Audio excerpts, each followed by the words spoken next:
दोस्तों आज की कहानी में हम एक ऐसी गोल्ड डिगर माँ बेटी को देखेंगे जो कि पहले तो आदमियों को फंसाकर उनसे झूठी शादी करती थी और फिर उन्हें डिवोर्स देकर उनसे लाखों डॉलर ऐंठ लेती थी। लेकिन एक दिन ये दोनों एक ऐसे बुढ़े के चक्कर में फंस जाती हैं जो उनकी जिंदगी को पूरी तरह बर्बाद कर देता है। तो कहानी शुरू होती है और हम देखते हैं बागड़ बिल्लो को, जिसकी इस खर्चा पानी नाम के आदमी से आज शादी हो रही है। फिर शादी के बाद रिसेप्शन पार्टी रखी जाती है जहाँ पर बागड़ बिल्लो कहती है कि मैं कितने टाइम से इसी दिन का इंतजार कर रही थी। खर्चा पानी कहता है कि डार्लिंग तुम तो दिन का इंतजार कर रही थी, लेकिन मुझे तो आज रात का इंतजार है जहाँ पर मैं तुम्हारे खेत में दबाकर मजदूरी करूंगा। इसके बाद वो उसे बेडरूम में ले जाने लगता है, लेकिन तभी वहाँ पर एक ताऊ आता है और कहता है कि कल्चर के हिसाब से तो बेस्ट मैन को भी दुल्हन के साथ डांस करना पड़ता है। अब खर्चा पानी का लोहा तो गर्म हो रखा था, लेकिन इस घटिया रिवाज के चलते वो ताऊ को मना भी नहीं कर सकता था।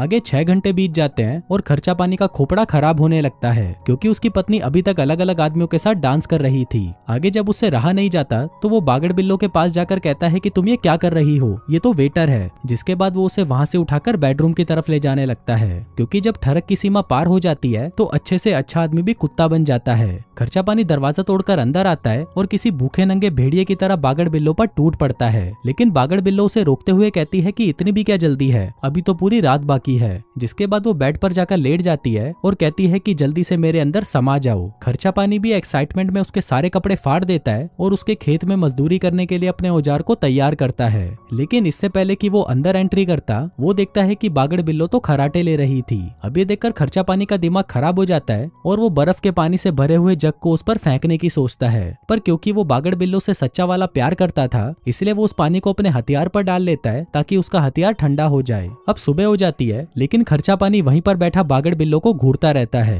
तभी बागड़ बिल्लो नींद से उठती है और खर्चा पानी से माफी मांगती है। कहती है कि जानेमन मुझे माफ कर दो, मैंने हमारी सुहागरात खराब कर दी। खर्चा पानी कहता है कि कोई बात नहीं, लेकिन तुम मुझे खुश करने के लिए अभी भी घोड़ी बन सकती हो। बागड़ बिल्लो उसके लिए मान जाती है और वो दोनों वहीं पर लिपटना झिपटना शुरू कर देते हैं। लेकिन तभी बागड़ बिल्लो को उल्टी आ जाती है और वो भागकर बाथरूम में चली जाती है। कहती है कि मैं अभी उल्टी करके आती हूँ और फिर तुम मुझे दबाकर चूस लेना। लेकिन खर्चा पानी का मूड खराब हो चुका था और वो कहता है कि नहीं नहीं, मुझे कोई जल्दी नहीं है, अभी मैं काम पर जा रहा हूँ और बाकी का प्रोसेस हम रात को करेंगे। आगे खर्चा पानी अपने ऑफिस पहुँचता है जहाँ पर हम देखते हैं कि वो एक कार डीलर है जो कि चोरी की गाड़ियों को काले बाजार में बेचता था। फिर जब वो अंदर आता है तो उसके एम्प्लॉय उससे पूछते हैं कि बॉस आपकी सुहागरात कैसी रही, आपने बिल्ली मारी या नहीं। खर्चा पानी कहता है कि भेसड़ी वालों, वो तुम्हारी भाभी है और अपनी भाभी के बारे में ऐसी बातें करते हुए तुम्हें शर्म नहीं आती। आगे जब वो अपने कैबिन में आता है तो वहाँ पर वो अपनी शानदार मालदार सेक्रेटरी मुन्नी हटेली को देखता है जो कि वहाँ पर उसे रिझाने की कोशिश कर रही थी। अब क्योंकि खर्चा पानी कल रात का भरा पड़ा था तो मुन्नी हटेली का कटीला बदन देखकर वो अपने आप पर काबू नहीं कर पाता।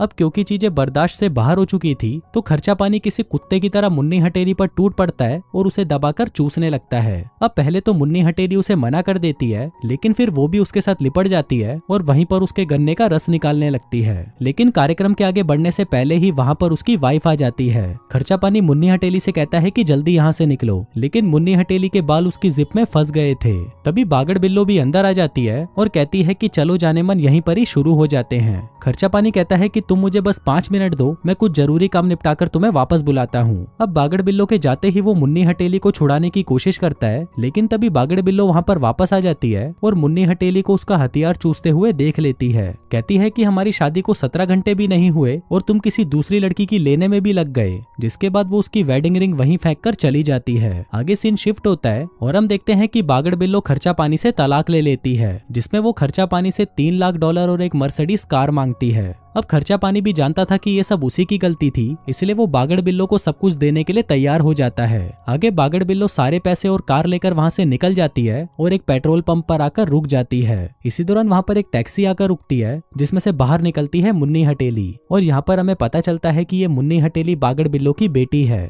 दरअसल ये दोनों गोल्ड डिगर माँ बेटियां अमीर आदमियों को चूतिया बनाकर उनसे शादी कर लेती हैं, जिसके बाद वो उन आदमियों को ऐसा फंसाती हैं कि उनको इन्हें डिवोर्स देना पड़ता है और डिवोर्स के बदले ये माँ बेटी उनसे काफी पैसे ऐंठ लेती हैं। आगे वो दोनों खाना खाने के लिए एक महंगे रेस्टोरेंट में जाती हैं जहाँ पर वो प्लान बनाने लगती हैं कि अब उनका अगला शिकार कौन होगा। मुन्नी हटेली कहती है कि मैं अब ऐसे छोटे छोटे हाथ मारकर थक चुकी हूँ, अब हमें कोई ऐसा बकरा फंसाना होगा जिससे हम करोड़ों रुपए ऐंठ सके। कहती है कि अब मैं इतनी बड़ी तो हो चुकी हूँ कि सब कुछ अकेले संभाल सकूं। बागड़ बिल्लो कहती है कि अभी तुम इस लायक नहीं हुई हो और अगर तुम ये काम अकेले करने लग गई तो कोई ठरकी तुम्हें प्रेग्नेंट कर देगा और तुम्हारी जवानी पूरी तरह बर्बाद हो जाएगी। लेकिन मुन्नी हटेली उसकी उनकी एक नहीं सुनती और कहती है कि मुझे भी इस काम को अकेले संभालना है। आगे जब उनको खाने का बिल देना था तभी बागड़ बिल्लो एक कांच की प्लेट तोड़कर उसे खाने में डाल देती है और ड्रामा करने लगती है कि इन लोगों ने मुझे खाने में कांच मिलाकर दे दिया, जिससे होटल वालों को उन्हें पूरा खाना फ्री में देना पड़ता है और ऊपर से ये उनसे कुछ पैसे भी ले लेती है। आगे वो दोनों बागड़ बिल्लो के डिवोर्स का पैसा लेने बैंक पहुंचती है, लेकिन वहां पर उन्हें पता चलता है कि बागड़ बिल्लो ने अपना सिटी टैक्स कई सालों से नहीं भरा, जो कि पेनल्टी लगाकर हो चुका था $1 मिलियन। इसलिए अब सरकार ने उसका बैंक अकाउंट फ्रीज कर लिया है। ऊपर से सरकार बागड़ बिल्लो को 90 दिन का टाइम देती है बाकी का पैसा चुकाने के लिए, और अगर वो ये पैसा टाइम पर नहीं चुका पाई तो उसे उठाकर जेल में डाल दिया जाएगा।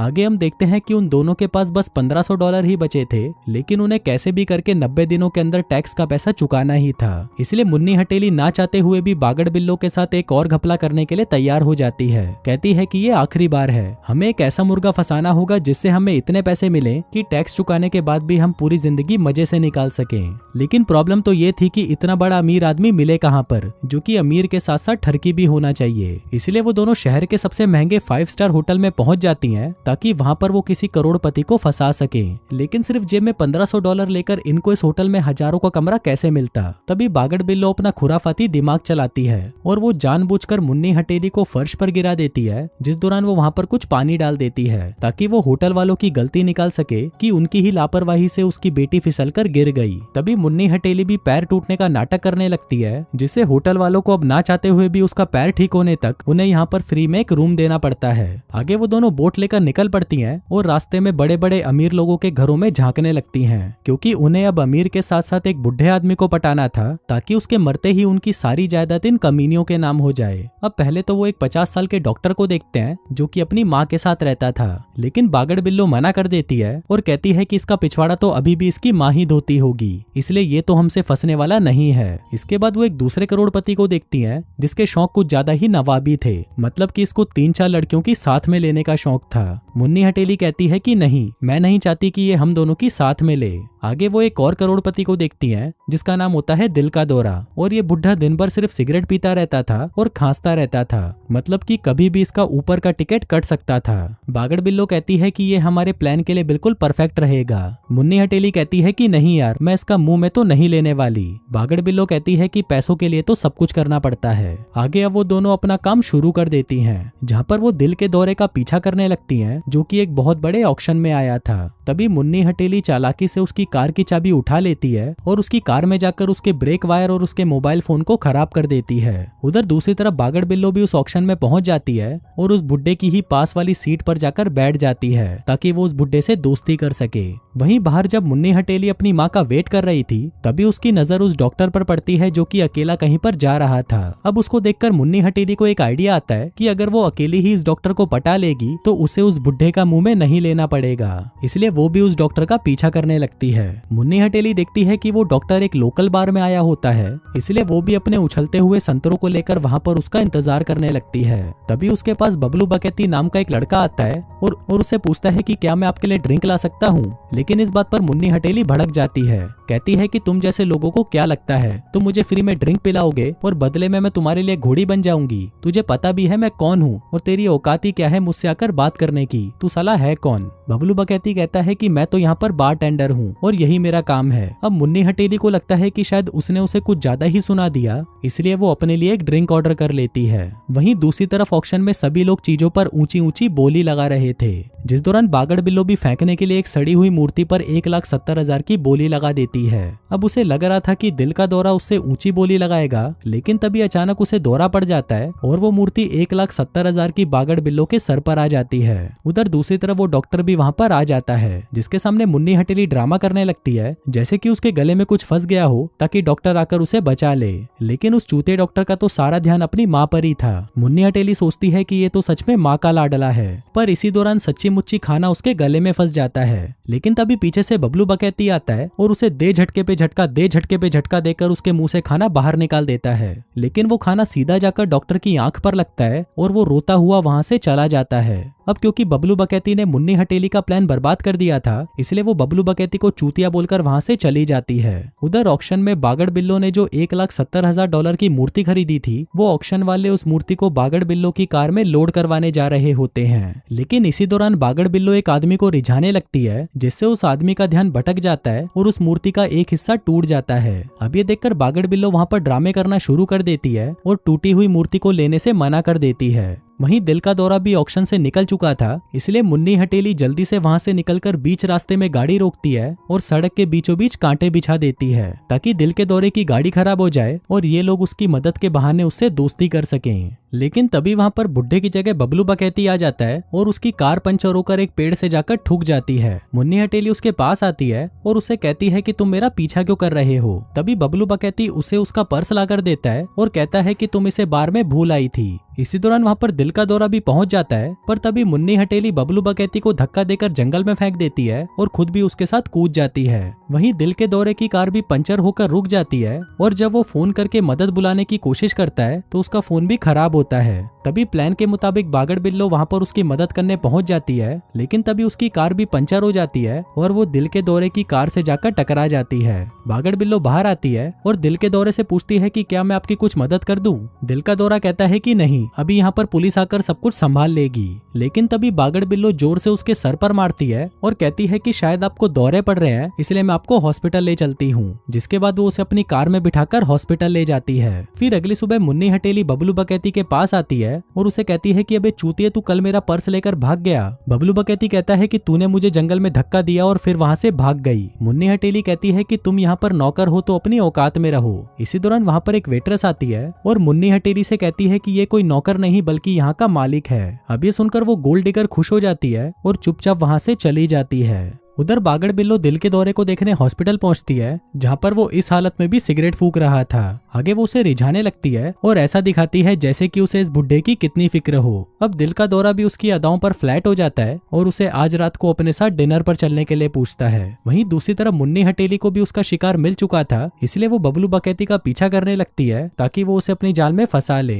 बाकी आगे क्या होगा वो आपको पता ही है। उधर दिल का दौरा बागड़ बिल्लो को एक फैंसी रेस्टोरेंट में लेके जाता है, जहाँ पर वो उसके खाने के लिए कच्चा मीट ऑर्डर करता है। कहता है कि मुझे वो औरतें बहुत पसंद है जो कच्चा मांस खाती हूँ। अब बागड़ बिल्लो को भी उसे इम्प्रेस तो करना ही था, इसलिए वो भी उसके सामने कच्चा मीट खा जाती है, क्योंकि भाई यहाँ पर सवाल करोड़ों का है। आगे बागड़ बिल्लो को स्टेज पर गाना गाने के लिए बोला जाता है और फिर जैसे ही वो स्टेज पर गाने लगती है तो उसकी बेसुरी आवाज सुनकर दिल का दौरा उसके प्यार में लट्टू हो जाता है। वहीं दूसरी तरफ हम मुन्नी हटेली को देखते हैं, जो कि बबलू बकैती के करीब आने के लिए उससे दोस्ती कर लेती है, जिसके बाद वो दोनों साथ में घूमते फिरते हैं और एक दूसरे को दबाकर चूसते हैं। वहीं दिल का दौरा डिनर के बाद बागड़ बिल्लो को अपने घर ले जाता है। कहता है कि जाने मन मैं तुम्हारे लिए गिफ्ट लेकर आया हूँ। अभी सुनकर बागड़ बिल्लो एक्साइटेड हो जाती है और सोचती है कि शायद ये उसके लिए कोई डायमंड की अंगूठी लाया होगा, लेकिन वो तो लाया था एक सड़ा हुआ लाइटर, ताकि वो भी उसकी तरह दिन भर सिगरेट फूंक सके। आगे गिफ्ट के बदले दिल का दौरा उसके खेत में मजदूरी करना चाहता था, लेकिन बागड़ बिल्लो उसे रोक देती है और कहती है कि शादी से पहले मैं ये सब नहीं कर सकती। आगे बुड्ढे के वहां से जाने के बाद वहां पर उसकी मेड आती है। कहती है कि पिछले 7 सालों से मैं इस बुड्ढे के मरने का इंतजार कर रही हूँ और अब मैं नहीं चाहती कि कोई भी बाजारू औरत मेरे प्लान को बर्बाद कर दे। अब क्योंकि वो मेड भी उस बुड्ढे के पैसों के पीछे पड़ी थी, इसलिए उसको रास्ते से हटाने के लिए बागड़ बिल्लो एक प्लान बनाती है। उसी रात जब वो दिल के दौरे के साथ होती है, तभी वो उसे कहती है कि तुमने मुझे जो लाइटर दिया था वो मेरे पर्स से गायब है। मुझे लगता है कि शायद वो तुम्हारी मेड ने चुराया होगा। आगे वो दोनों उस मेड के कमरे में जाते हैं, जहाँ पर उसके कपड़ों की तलाशी लेने पर उसे वो लाइटर मिल जाता है। तभी मेड कहती है कि ये सब इसी ने किया है मुझे फंसाने के लिए। अब ये सुनकर बागड़ बिल्लो रोने का नाटक करती है और तभी वो दिखाती है कि मेड ने उसका और भी सामान चुरा रखा है। अब ये देखकर दिल के दौरे को पूरा यकीन हो जाता है और वो उस मेड को पुलिस के हवाले कर देता है। फिर अगली सुबह हम मुन्नी हटेली को देखते हैं, जो कि मेड बनकर दिल के दौरे के घर पर आती है। दरअसल वो यहाँ पर नकली मेड बनकर काम करना चाहती थी, ताकि धीरे धीरे वो इस बुड्ढे के कीमती सामानों को साफ कर सके। लेकिन वो बुड्ढा भी एक नंबर का हरामी होता है। कहता है कि मुझे पहले तुम्हारा बैकग्राउंड चेक करना होगा कि तुम भरोसा करने के लायक हो भी या नहीं। लेकिन तभी मुन्नी हटेली दिल के दौरे को रिझाना शुरू कर देती है, जिससे होता यह है कि उस बुड्ढे का दिमाग उसके गोटों में चला जाता है और वो मुन्नी हटेली से बिना कोई सवाल करे उसे काम पर रख लेता है। इसके बाद मुन्नी हटेली बबलू बकैती से मिलने जाती है। जिसके बाद जब वो दोनों एक दूसरे को किस कर रहे थे तभी बागड़ बिल्लो भी उन दोनों को साथ में देख लेती है। फिर घर आने पर बागड़ बिल्लो उसे कहती है कि मैंने तुम्हें तुम्हारे बॉयफ्रेंड के साथ देख लिया।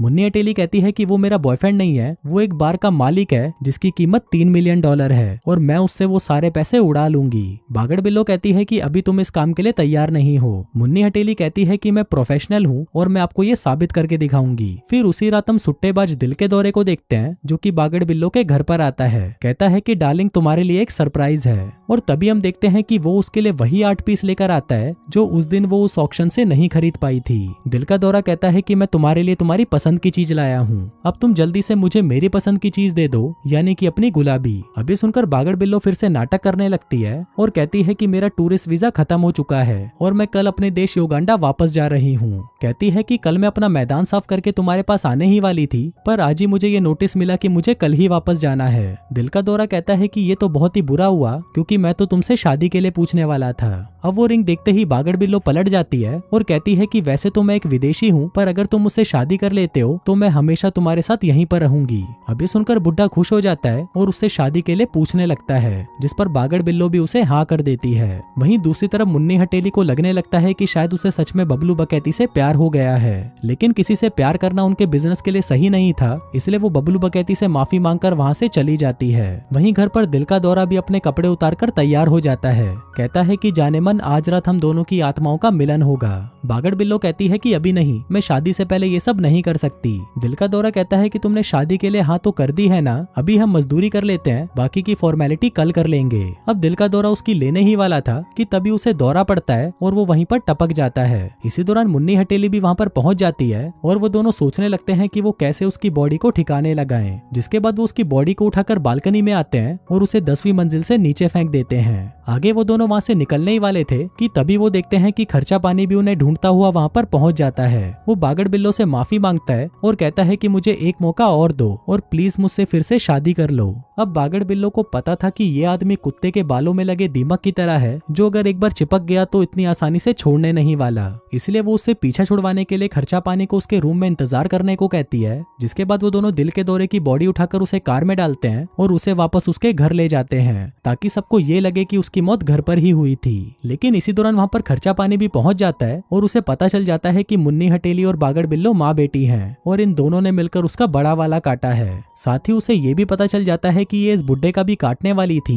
लेकिन उससे पहले ही ये टपक गया। अब खर्चा पानी उन्हें धमकी देता है कि वो इस बुड्ढे की मौत का इल्जाम इन दोनों पर लगा देगा, पर तभी बागड़ बिल्लो उसे कहती है कि उन्होंने उसका जो भी पैसा लूटा है वो उसे वापस कर देंगी। आगे जब वो दोनों जा रही थी तभी मुन्नी हटेली पूछती है कि हम खर्चा पानी को उसका पैसा कहाँ से देंगे, हमारे पास तो फूटी कौड़ी भी नहीं है। तभी बागड़ बिल्लो उसे बताती है कि मैंने तुमसे झूठ बोला था, मुझे कोई भी टैक्स नहीं चुकाना था और ये सब मेरे प्लान का हिस्सा था। अभी सुनकर मुन्नी हटेली भड़क जाती है और बागड़ बिल्लो से लड़ने लगती है। फिर अगले दिन वो तीनों जैसे ही बैंक में पैसे लेने पहुंचते हैं, वहाँ पर उन्हें पता चलता है कि उनका अकाउंट तो खाली हो चुका है। बैंक वाली कहती है कि आप ही ने तो कल सारे पैसे निकाल लिए थे। बागड़ बिल्लो कहती है कि ऐसा नहीं हो सकता और तभी उसे समझ आता है कि ये पैसे उसकी दोस्त ने निकाले होंगे बागड़ बिल्लो के जाली साइन करके। अब वो दोनों पूरी तरह से कंगाल हो चुकी थी और ऊपर से उन पर दिल के दौरे का मर्डर का भी इल्जाम था, इसलिए इस सब से निकलने के लिए उनके पास बस एक ही रास्ता बचा था, जो था बबलू बकैती को फंसाना। तभी अगले दिन मुन्नी हटेली बबलू बकैती के पास जाती है और उसे कहती है कि मैं इस प्यार और शादी से बहुत ज्यादा घबरा गई थी, इसलिए मैंने तुमसे मिलना बंद कर दिया था, लेकिन फिर मुझे एहसास हुआ कि मैं तुम्हारे बिना नहीं रह सकती, इसलिए अब मैं तुमसे शादी करने के लिए तैयार हूँ। अभी सुनकर बबलू बकैती भी खुश हो जाता है और वो सभी के सामने अपनी शादी की अनाउंसमेंट कर देता है। अब ऐसे ही कुछ दिन बीत जाते हैं और फाइनली वो दिन भी आ जाता है जब बबलू बकैती और मुन्नी हटेली शादी कर लेते हैं। यहाँ पर हम देखते हैं कि मुन्नी हटेली सच में बबलू बकैती से प्यार करने लगी थी और वो उसे बिल्कुल भी धोखा नहीं देना चाहती थी, लेकिन खुद को और अपनी माँ को बचाने के लिए आज रात उसे ये काम करना ही था। आगे रात को बबलू बकैती मुन्नी हटेली को उठाकर गचागच मचाने के लिए अपने बेडरूम में लेकर आता है, लेकिन इससे पहले कि वो उसकी गुलाबी को अनबॉक्स करता, मुन्नी हटेली वहाँ पर सोने का नाटक करने लगती है। अब बबलू बकैती भी उसे उठाना नहीं चाहता था, इसलिए वो टहलने के लिए बाहर चला जाता है। लेकिन कुछ ही देर बाद वहाँ पर बागड़ बिल्लो आ जाती है और उसे कहती है कि तुम्हारी सासू माँ तुम्हारे लिए गिफ्ट लेकर आई है, जल्दी से मेरे बेडरूम में चलो, मैं तुम्हें तुम्हारा गिफ्ट देती हूँ। आगे वो उसे अपने कमरे में लेकर आती है और उसके साथ फ्लर्ट करना शुरू कर देती है। उधर मुन्नी हटेली भी तैयार हो जाती है बबलू बकैती को रंगे हाथों पकड़ने के लिए। लेकिन बबलू बकैती मुन्नी हटेली से बहुत प्यार करता था, इसलिए वो बागड़ बिल्लो के झांसे में नहीं आता। बागड़ बिल्लो भी अपने पिछवाड़े का पूरा जोर लगा रही थी, लेकिन बबलू बकैती कहता है कि मैं मुन्नी हटेली को कभी भी धोखा नहीं दे सकता। लेकिन जब मुन्नी हटेली बागड़ बिल्लो के कमरे में आती है तो वो देखती है कि बागड़ बिल्लो और बबलू बकैती वहाँ पर घचाघच कर रहे हैं। अब आगे सब प्लान के हिसाब से होना था। मुन्नी हटेली बबलू बकैती से डिवोर्स ले लेती है और बदले में बबलू बकैती को उसे $3 मिलियन देने पड़ते हैं। वहीं बाहर हम बागड़ बिल्लो को देखते हैं, जिसको अपनी हरकतों पर पछतावा हो रहा था। वो खर्चा पानी से कहती है कि बबलू बकैती तो मुन्नी हटेली से सच्चा वाला प्यार करता था और उसने मुझे मना भी कर दिया था, लेकिन कल रात मैंने उसकी ड्रिंक में ड्रग्स मिला दिए थे। अभी सुनकर खर्चा पानी भड़क जाता है और कहता है कि मैंने तेरे जैसी घटिया औरत आज तक नहीं देखी, तूने अपने फायदे के लिए अपनी बेटी तक को नहीं छोड़ा। कहता है कि मुझे तेरे से कोई पैसे नहीं चाहिए, जो कहकर वो वहाँ से चला जाता है। आगे बागड़ बिल्लो जब मुन्नी हटेली के साथ ये शहर छोड़कर जा रही थी, तभी बागड़ बिल्लो को एहसास होता है कि उसने अपनी बेटी के साथ सही नहीं किया, इसलिए वो उसे सब कुछ सच बता देती है। अभी सुनकर मुन्नी हटेली की भी सटक जाती है और वो अपनी माँ को गालियां देने लगती है। वहीं बागड़ बिल्लो को भी अपनी गलती का एहसास होता है, तो वो मुन्नी हटेली से माफी मांगती है और उसे वापस बबलू बकैती के पास जाने के लिए कहती है। इसके बाद बागड़ बिल्लो खर्चा पानी के पास जाती है और उससे भी उसका दिल तोड़ने के लिए माफी मांगती है, जिसके साथ ही वो उससे फिर से शादी करने के लिए भी मान जाती है। उधर मुन्नी हटेली भी बबलू बकैती के पास आती है और उसे उसका पैसा लौटा देती है। कहती है कि मुझे जिंदगी भर बस तुम्हारे साथ रहना है। इसके बाद वो दोनों एक दूसरे को चूसने लगते हैं और दोस्तों इसी के साथ ही ये कहानी यहीं खत्म हो जाती है।